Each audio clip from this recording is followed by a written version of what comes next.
আসসালামু আলাইকুম। পৃথিবীর বেশিরভাগ ধনবান ব্যক্তিরা মনে করে কি তারা সবকিছু টাকা দিয়ে কিনে ফেলতে চায়। পৃথিবীর এই যে আমার পিছনের যে ভিউটা দেখছেন, আমি এর আগেও বলেছি যে স্কাই যে ভিউটা, এটা কখনোই টাকা দিয়ে কেনা সম্ভব নয়। এই যে শরৎকালের আগ পর্যন্ত, এখন থেকে শুরু হয়েছে শরৎকালের শেষ অবধি পর্যন্ত এই যে নীল স্কাই, এটা কিন্তু থাকবে। সো এই জিনিসটা আপনি কখনোই টাকা দিয়ে পাবেন না।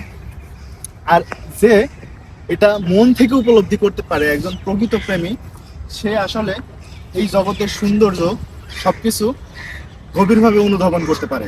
আর যে এই জগতের সৌন্দর্য গভীরভাবে অনুধাবন করতে পারে, তাকে দিয়ে কখনো অসৎ কোনো কাজ হবে না। সে চিন্তা করবে না এই জিনিসটা কতটা নিকৃষ্ট বা কতটা খারাপ, এটা তখন সে বুঝবে। কিন্তু যদি কোনো ব্যক্তি তার জীবনযাত্রা অনেক ব্যস্ত থাকে, লাইফ না অনেক হেজিটেশনের মধ্যে চলে যায়, প্রকৃতি দেখার সময় নাই, গাছের নিচ দিয়ে হেঁটে যাচ্ছে, গাছটা কত লম্বা, গাছের পাতা আছে কি নাই, মানে পরিবেশ নিয়ে কখনো অবজার্ভই করে না, তাদেরকে দিয়ে পৃথিবীর সব থেকে নিকৃষ্টতম কাজগুলো তাদেরকে দিয়ে হয়।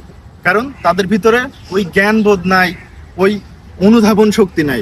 একজন লেখক, আপনি কখনো বই পড়েছেন কিনা জানি না, আপনি যখন বই পড়বেন তখন দেখবেন একজন লেখক তার আশেপাশের পরিবেশ এত সুন্দর করে তুলে ধরছে যে এই সৌন্দর্যটা খুব ভালোভাবে পড়লে আপনি আপনার ব্রেনে একদম চিত্রটা বাস্তবের মতো দেখতে পারছেন। কেন হয়? কারণ তাদের অবজারভেশন ক্ষমতা, প্রকৃতিকে নিয়ে লেখার ক্ষমতা, কোনো একটা ঘটনা নিয়ে লেখার ক্ষমতা।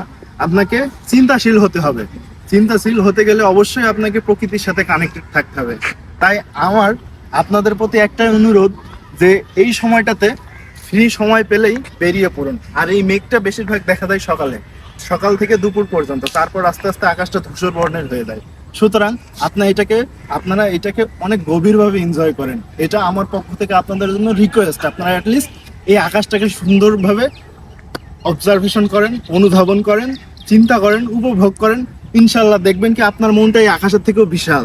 ধন্যবাদ।